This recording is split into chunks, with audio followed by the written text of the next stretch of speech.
Hello everyone from Boutique. So it looks like these comparison videos are becoming more and more popular and demanded.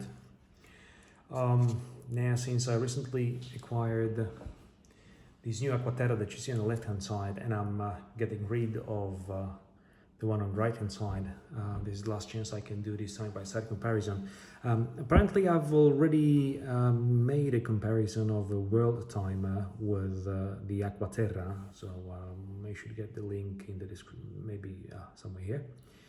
But the other Aqua Terra was first of all a standard one with a standard center second, and the color of the dial was green. Now, since Omega launched this new small second Aqua Terra, and I have it in blue, I think this is a much nicer comparison and simply something different. So, to make the long story short, I'll try.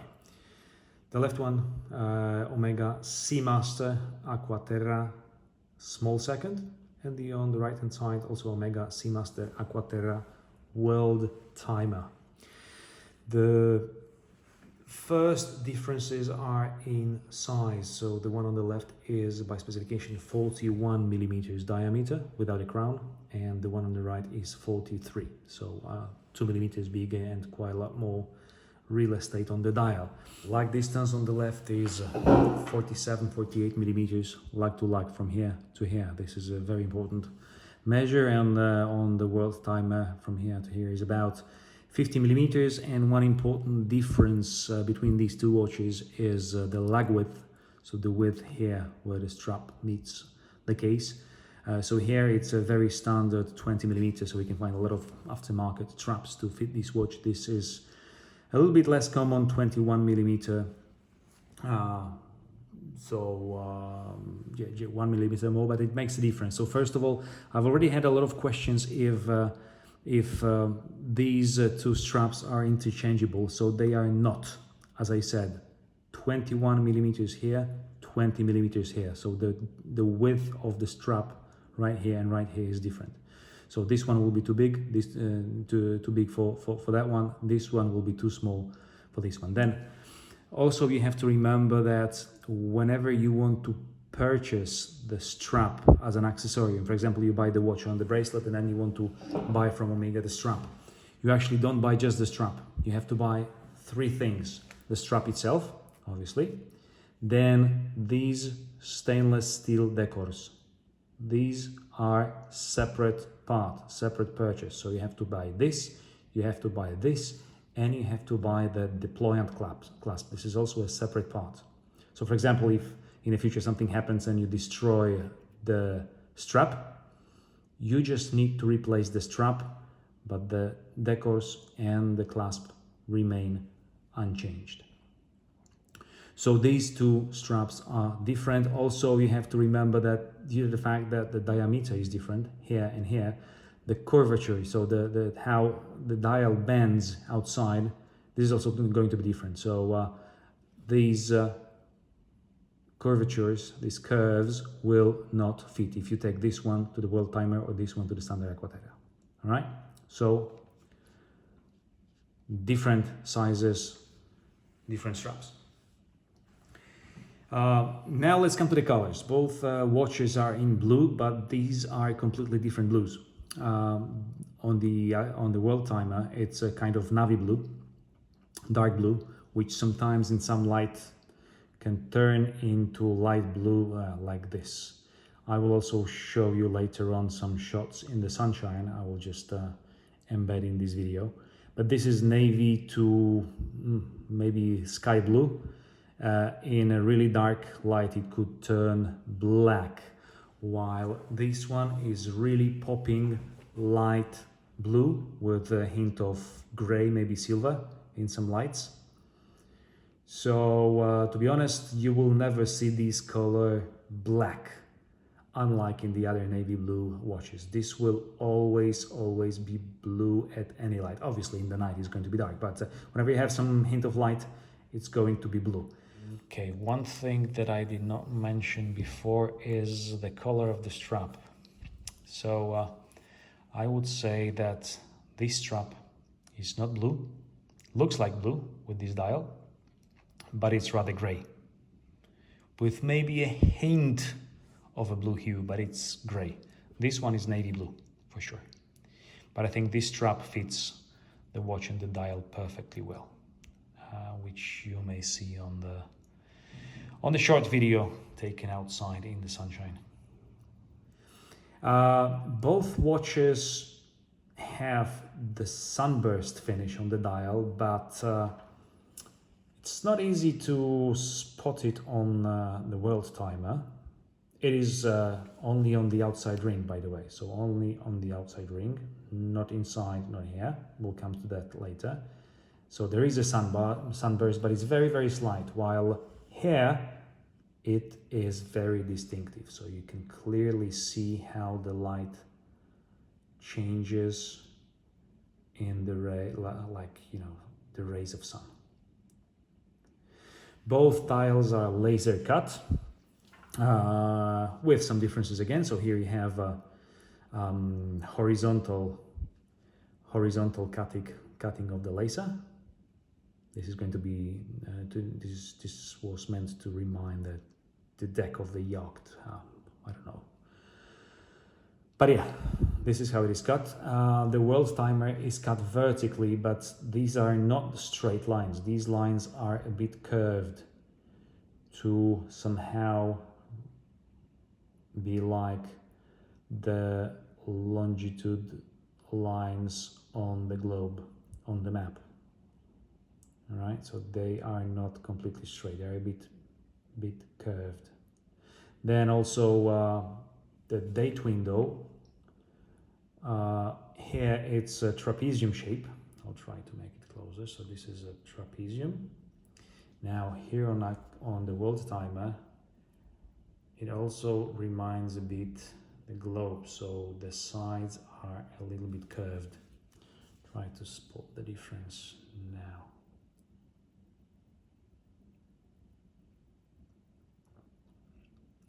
Right, the next difference is the logo, which here is printed in white, and here it's nicely applied, so it shines very nicely and changes color depending on the light. Yeah, so again, the logo on the left applied and printed on the right.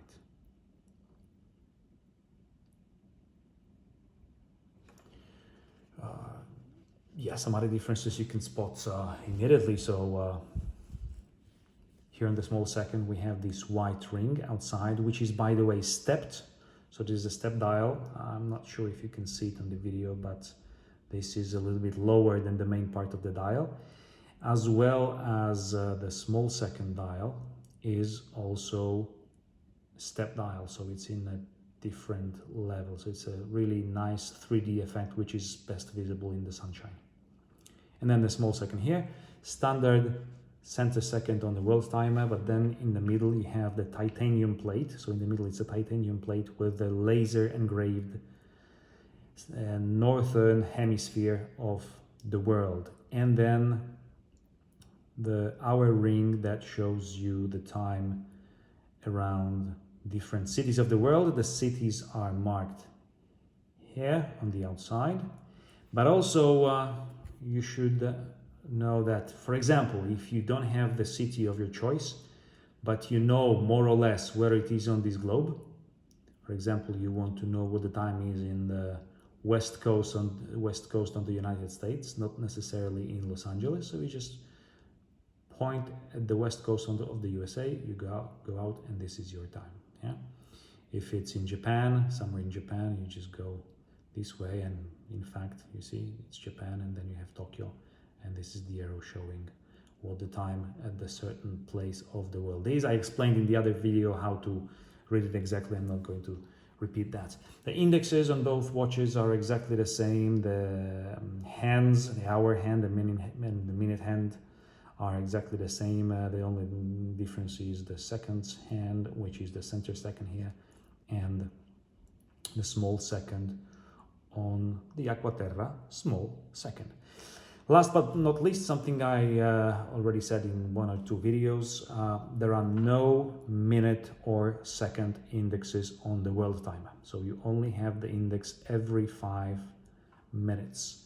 That's because the watch will be even more busy than it is right now. Yeah, you have the names of the cities, and I fully agree with the Omega designers. You cannot add anything more. This is more than enough. So for those who want to set the time precisely at any moment of the day, it's not possible. You can set your time only every 5 minutes precisely. Obviously you can do it less precisely in any other time of the day, but you may be just placing the minute hand somewhere close to the time that is at the moment you are changing the watch. Now here you have very distinct and very nice minute second hands, and actually the marking of every 5, 10, 15, 20, etc, etc.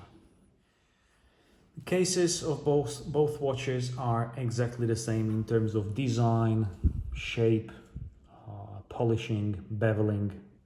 Everything is exactly the same, apart from the size. So this one is just proportionately bigger because of the size difference that I told you about at the very beginning. Other than that, it's absolutely the same project.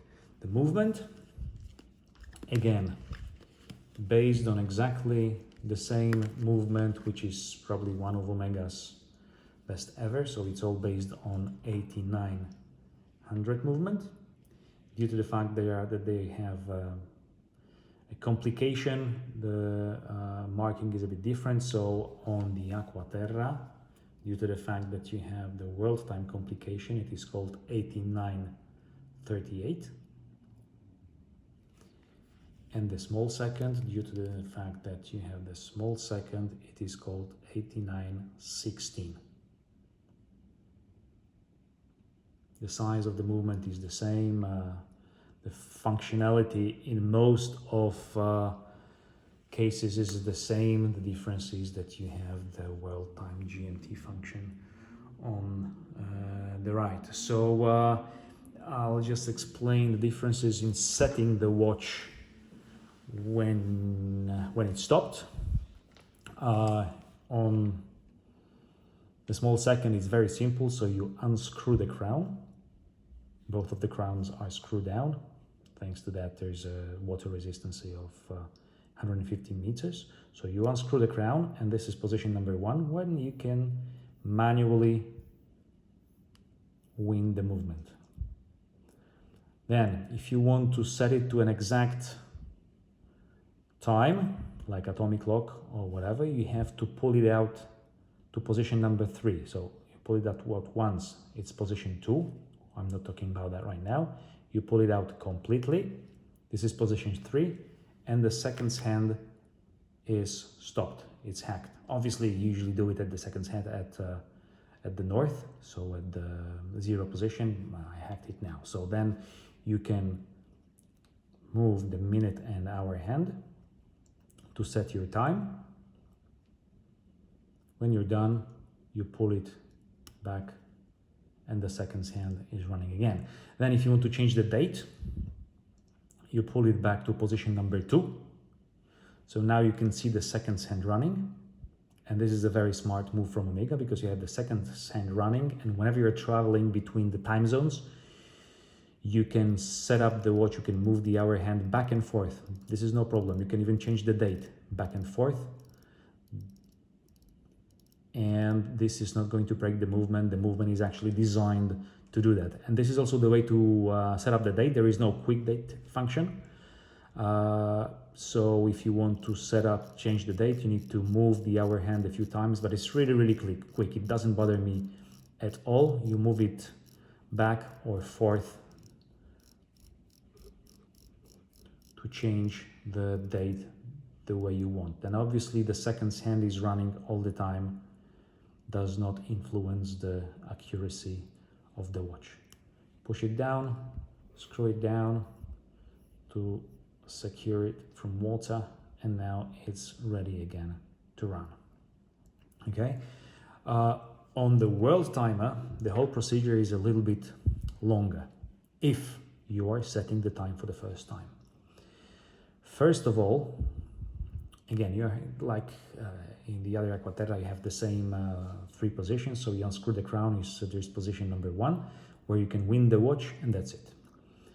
Then you go out to position number 3, the seconds hand is stopped, and now you turn the time to your desired position. So first of all, at this moment, you don't look at the hour hand, you look at the world time ring. I am now in Warsaw, Poland, which is the same time zone as Bien. Bien is the hometown of Omega. And at this moment, the time here is 8:34 in the evening. 8, which in 24-hour time is 20.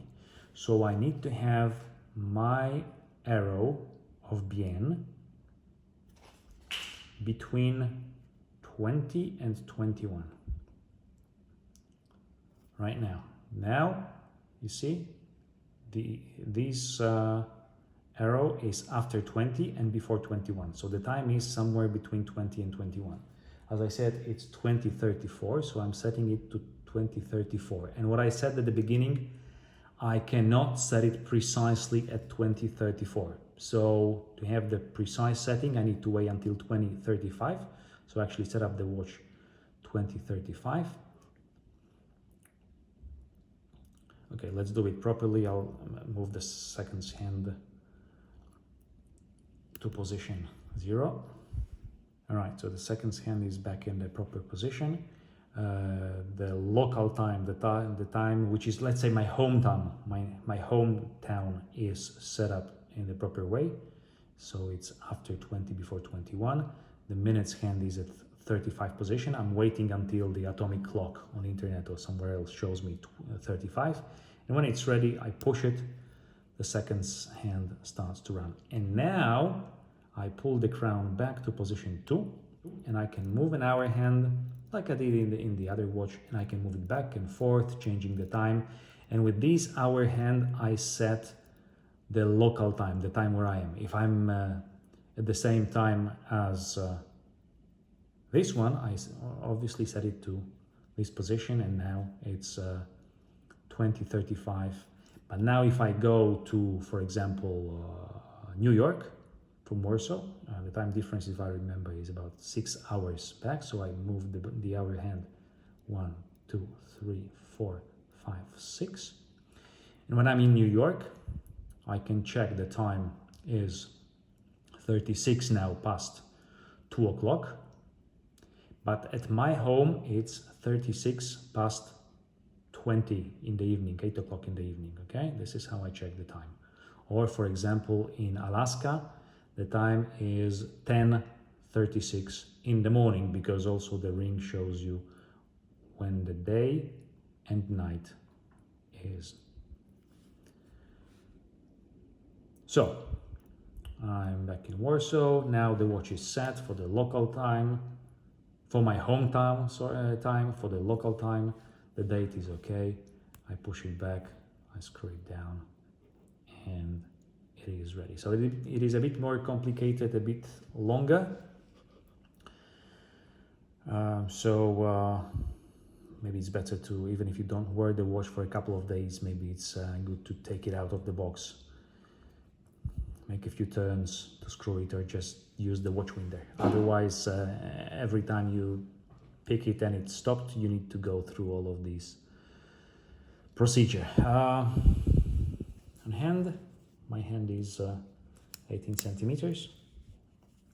These watches were very nice, both of them. Okay.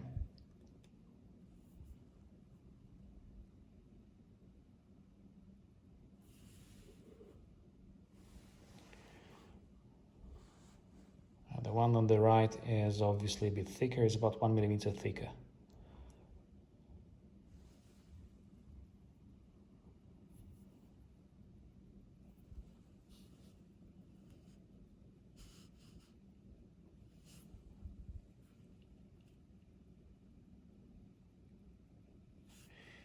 Side by side, sizes, thickness. Maybe I'll show it this way.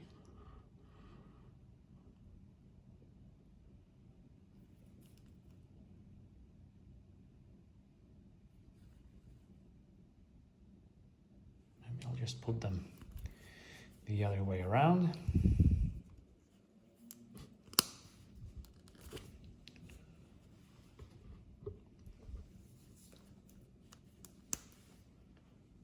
There you go.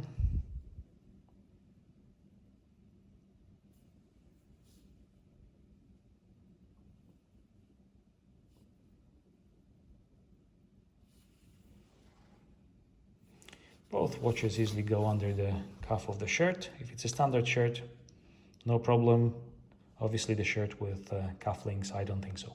Maybe this one, I haven't tried yet, so maybe this will go, but I'm still not sure.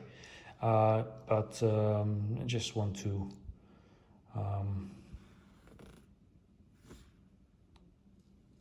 okay, no problem at all. And here, no problem at all either.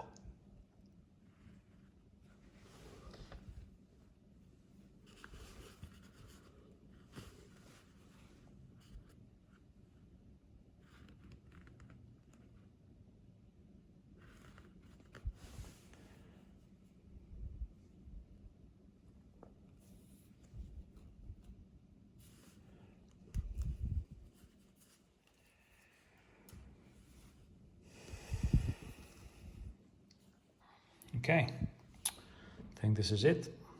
I hope to have helped those who can't decide. You can't go wrong with any of those.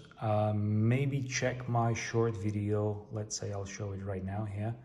My short video about why I am selling this one. Even though I love it, it's a fantastic design, it's a great watch. If you have problems with short sight reading,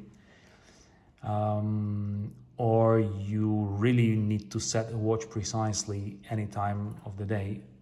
Anyhow, I won't repeat everything, just check this video and you will see why I am selling this one, regretfully selling this one. But otherwise it's a fantastic watch. This one I got instead, just to fill in the empty space after this one. Because I love the Aqua Terra model, I want a blue dial watch, so this one spoke to me from the first moment I saw it on Omega website. But as you can see on this video and maybe on some others that I have just placed, the rendering, the colors on the renders of Omega are really, really different than reality, and I think reality is much, much, much better than the render. Simply stunning, both of them. All right, this is it. Farewell to this one. I hope it's going to be enjoyed by the new owner. Thank you for watching, and until the next time, bye-bye.